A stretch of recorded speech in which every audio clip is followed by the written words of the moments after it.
Abiraam ani saatii kanatti eenyuma faanayyuu ta'uu hin barbaadu kan jedhu jechuudha. Egaa inni nama gaalattis galee gaalarra darbee dhala godhatee haadha manaa hiikee jaalallee lammataa qabatee ishiidhaafiyyuu qalabatii kaayee fakkaata osoo hin taane bakka kaayii dingilisa dhamsana jechuudha. Nama waa'ee gaalaan beennee waa'ee hirummaa nama hin galle tuttuqqaa kamiyyuu nama hin qabne jechuudha kan inni fakkaachaa jiru yookiin immoo akkaataan inni ittiin haasawaatoo jiru jechuudha. Garanaa garasiidhaan dubartii boochisuun amala isaa ta'eeraaf jechuudha. Misaa fi irbaata qorsiisaatti natti fakkaate kun dhugaa dubbachuudhaaf baay'ee kan nama dabbarudha jechuudha.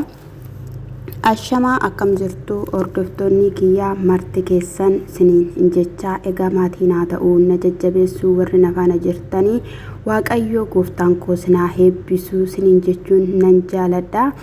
Ermeellaan yeroo darbee jireenya mataa keetii jiraadhu anis kana booddee nan barbaachisu jechuudhaan egaa Abiraamitti dubbatte yeroo darbes immoo siin bilbila jedheenii hin bilbilleef jechuudha. Amma garuu bakka mana ishii qollofattee ofitti deebitee bilbila buziyyeedha bilbiltee jechuudha. Haala sanadhaan buuhaadha kan gaddaadha kan isheen turte jechuudha. Inni sana kanan jenneenis achumatti ishee dhiisee deeme wanta ta'eef homaa tokko bakka akkasumatti ishee dhiisee ishee bira darbuu barbaade jechuudha. Nama jaalate tokkoofis immoo egaa hin ulfaata. Garuu jaalalli Ermeellaa kun anaan na shakkisiisaadha kan jiru. Hundumti keenyayyuu jaalala keessadha kan jirru jechuudha.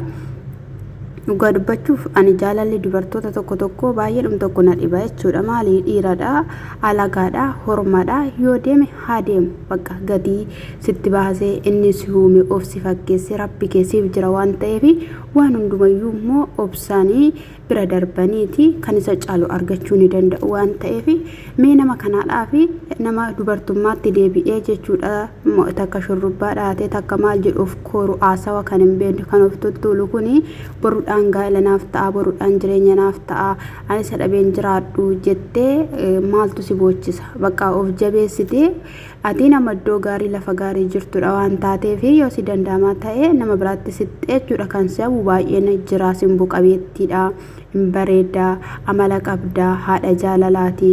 Mee kana faana maaltu si mankararsise kun amma dhuguma abbaa manaa naa ta'a jetteetidha. Dhuguma amma kuni si ulfeesse jechuudha. Akkuma roottaa si ulfeesseetu dhala sirraa godhee sirraa badaa jechuudha. Inni asiifachi jechuudha. Balleessaasaa yakkasaa dubartoota miidhuusaa namni isatti dubbachaa jiru hin jiru. Namoonni baay'een isa sodaachaadha kan jiranii jechuudha. Kanaafiyyuu giiftii koo siidhaa fi sumatu jira.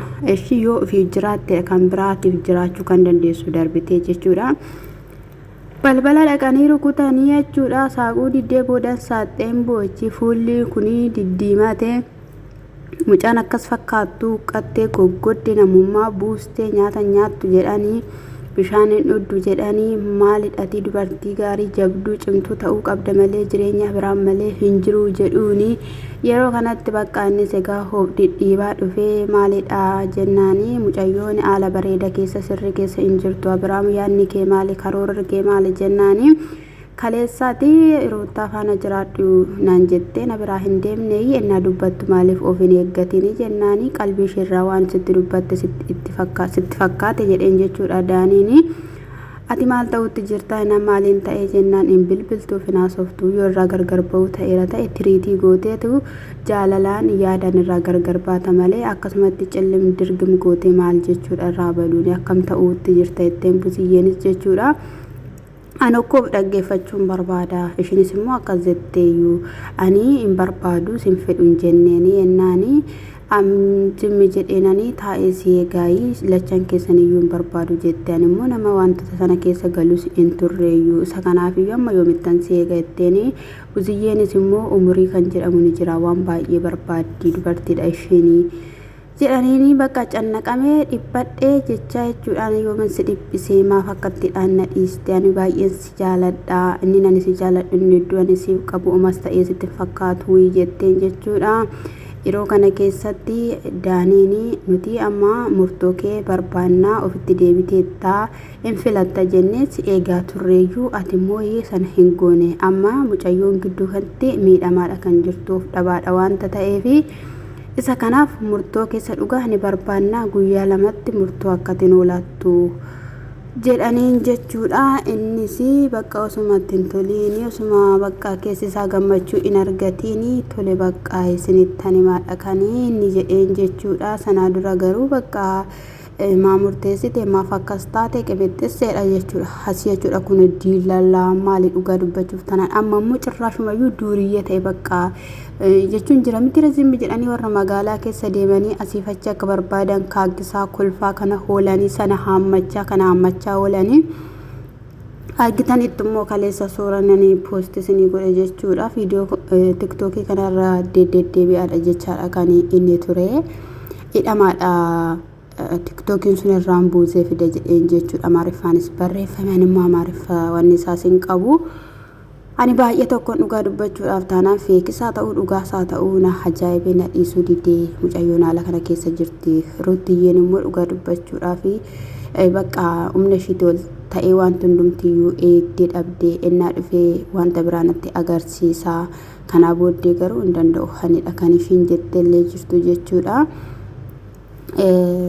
Mi'a maalidha carqis na biraa qabaa dookimentii minaamina na biraa qaba wanta ta'eef sana sababeeffatee akka inni na bira dhufu hin barbaadu hin fedhu. Isa kanaafiyyuu yoo mucaasaa argachuu barbaades alatti haa argatu wanta na biraa qabu hunduma isaayyuu haa fudhatu jiruusaa haa jiraatu. Dubartii boochisuun amala isaaf ta'ee maalidha misaasaati moo irbaata isaati.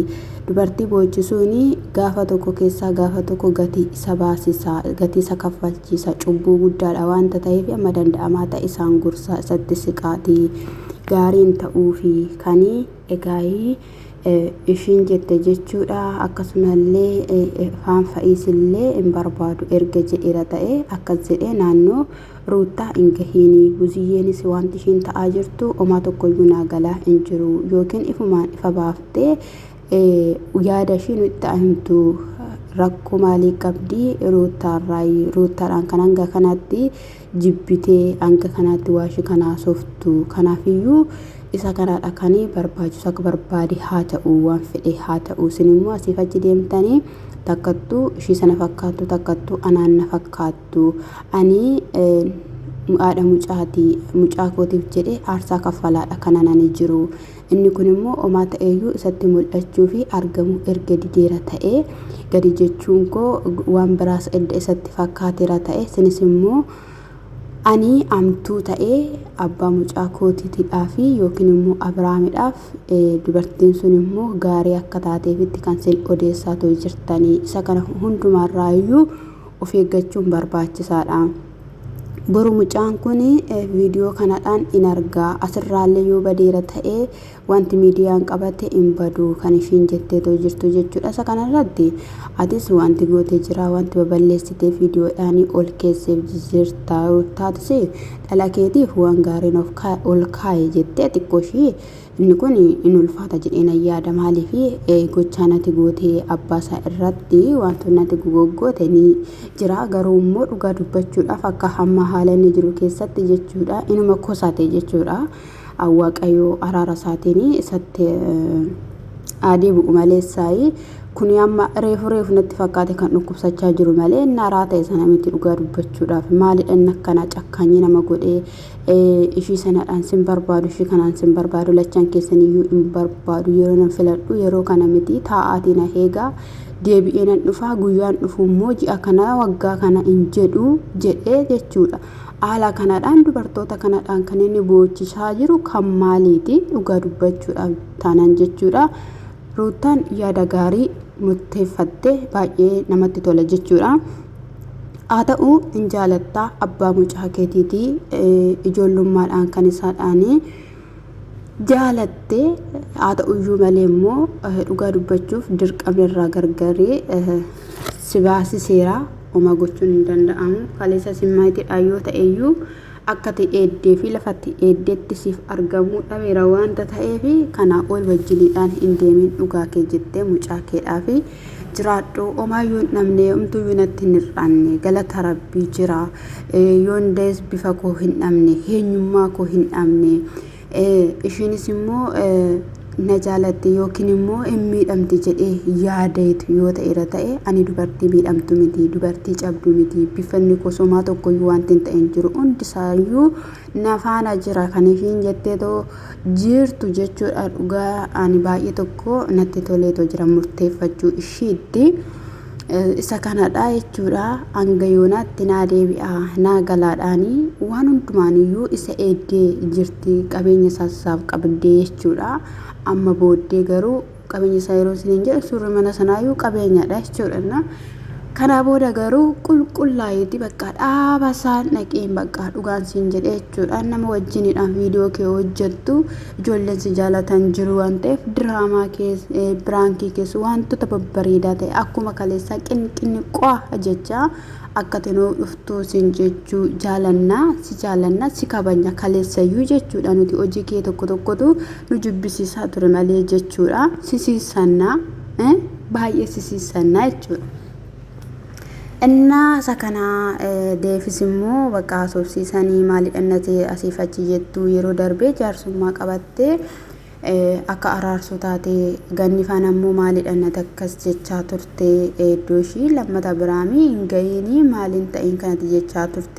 ጀናኒ አኒ አብራሚ ዳኒኒ አሶብሲሴ እንፌዱን በርባዱ ጀዴ ዋን ተኤፊ አኒሞ ሳንቀቤ ጎቶቴ si jalakaa'u yookiin immoo ruuta jalakaa'u hin danda'u isa kanaaf ani waan hin godhu maaliin qaba yennaa waan Abiraam jedhe qofa kanatti taasisaafitoo jirtu jedheen jechuudha efaani deefiidhaan jechuudha dhugaa dubbachuu wanta fedha isaa hin taaneen alattis wanta godhamu maaltu jiraree maal godha dirqamaan kottu wajjin hin taa'e yoo jedhaniin boruudhaan numa gatee shideema jechuudha akkasumaan nama teeyyuu jechuudha rootaan durumayyuuti ammas immoo kinoo ermeellaan akkasumaan amaati isa kanaaf murteeffadhaatee jiru mataa keessanii jiraadha anina tokko tokko ermeellaa kanarratti akka ishee wajjin maraattu waati irratti hojjetame jedhee nan yaada yoo dhugaa dubbachuuf malee ani jaalalli dhugaan of danda'aadha jaalalli dhugaan dhaabbataadha jaalalli dhugaan obsaadha garraamiidha bakka hin danda'a waan hundumaayyuu jechuudha